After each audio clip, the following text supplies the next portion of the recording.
What's good, everybody? It's your brother Mad Black, the most dangerous and the most toxic black man on the internet, and I am black up in your face again with some more pro black commentary. So, the only thing I enjoy more than laughing at some of these Democratic bootlicks when they lose their election bids is actually going ahead and laughing at these conservative bootlicks when they lose their election bids. And the one we're going to be talking about today is Daniel Cameron.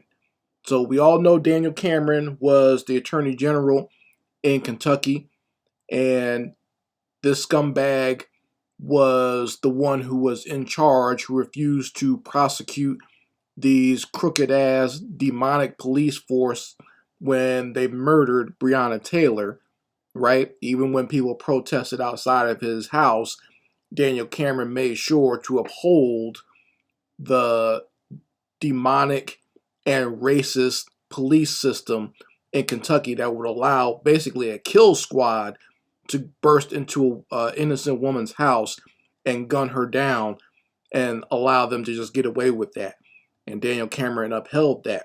So he figured that, well, if if I just uphold white supremacy on that side, if I uphold, these evil ass police killing innocent black people for no reason, and these people, these white people, these good white folks gave me a white female to marry, this bottom shelf Becky, then they'll be very happy to support me as their new governor, right? So Daniel Cameron tried that, and he ran for governor, and his punk ass lost, okay?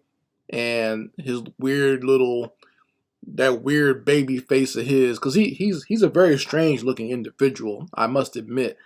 Like, I don't know if, well, I don't want to say this because I don't want to offend people who have special needs, but he looks like someone who has special needs. But like, me saying that is more offensive to the people who really do are born with special needs, and not this dude right here who looks like he basically, like, he never grew up. Like, he looks like an old baby. That's what he looks like. Like, he has this weird baby face, not in the cute way, by the way. It's like this weird, overly mature man baby type, because he got the big old head, and he's got the face, the smile, and everything. Like, he just looks like a perpetual kid. Like, he looks like, if anyone remembers that animated film Akira, anyone remembers that, where the mutated kids or whatever in there, how they were kids but they looked old in the face.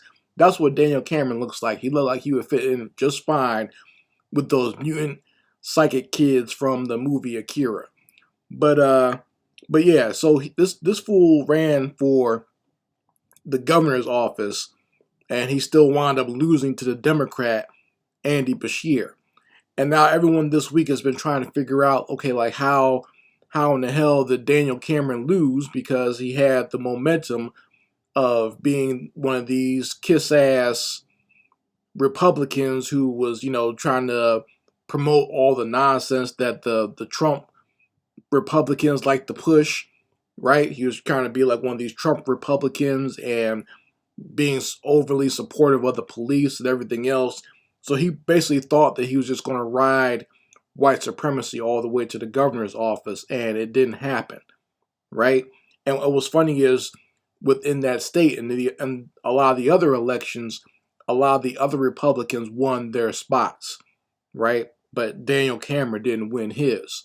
So this shows me that a lot of these Negro bootlicks, that when they do everything to, run interference for their masters. They do everything to kiss ass for whatever side they decide to run for. And they do everything to uphold white supremacy. But white supremacy only lets them get to a certain level. You see, like, this Negro probably thought that he had made it. He became Attorney General. He had been doing his best to support these demons in the police force. He has himself a white wife. So why not run for governor and, get that slot as well? White supremacy is going to let me get this spot too. They're going to let me move on up. Maybe even one day I'll be a big head, baby face looking president, right, for the Republicans. But not so. All right.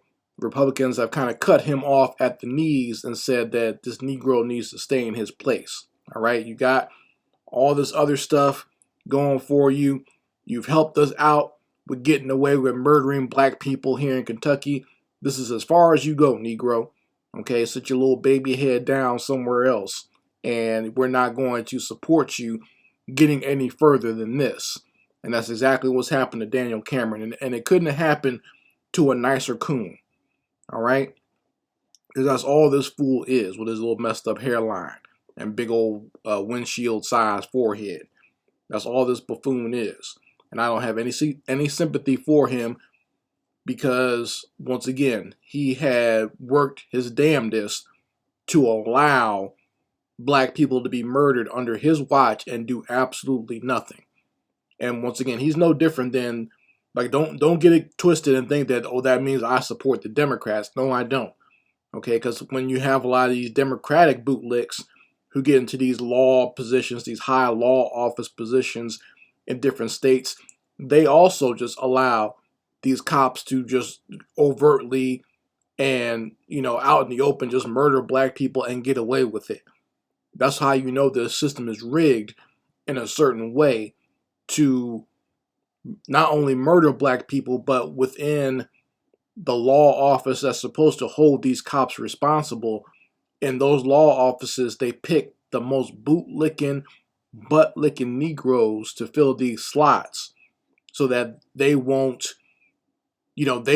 buck against the system. Now, they'll buck dance for white supremacy, but they won't buck the system. They'll always be in support of the system. That's how they got their jobs in the first place. Kamala Harris is exactly that type of bootlicking Negro on the other side of the aisle, even though she's not really a Negro either. She's Indian. But you know what I mean. They try to promote her as black, but even when she was the quote-unquote black sister girl, former or from the AKA sorority, she was still working for them folks. That's why a lot of people call her Cop Mala, because she was very in support of the police and all the jobs that she's had working in law offices or working in higher legal firms in the within the government. She's always been very much in support of the police. All right, she has lots of pictures out there posted up with the cops. If she's not posted up with some black man being his side piece, she's posted up with the police being basically their side piece to make sure that they don't get in trouble for murdering black people. Likewise, that's what Daniel Cameron does as well. All right, he was one of these people who are in big support of the police, sitting up there cheesing and smiling with the cops after they just murdered some innocent black people and got away with it. What happened to Breonna Taylor was a travesty and horrible. That should never have happened. And even so, these devils still tried their best to blame Breonna Taylor for her own death. They tried every excuse in the book, and to no avail. These bastards basically just went down there and opened fire on an innocent person for no reason. Okay? But you folks can let me know how you feel about this in the comments section. I very much like to hear your opinions on Daniel Cameron losing his election bid for becoming the governor of Kentucky. Once again, it couldn't have happened to a nicer bootlick. All right, all that bootlicking and butt licking got him nowhere. This fool thought because he kisses white ass at work and then he gets home and kisses his bottom shelf Becky's little flat white ass that he was just going to waltz his way into the governor's office. And it's not to be. It's not happening. So, and I'm glad it happened. I'm glad he lost. Hopefully he gets taken out of his office as well as Attorney General as well. Hope he gets kicked to the curb from there too. Hope this fool becomes jobless in the near future. Anyway, you guys let me know how you feel about it in the comments. Mad Black, and I will be back on my foot on the devil's back.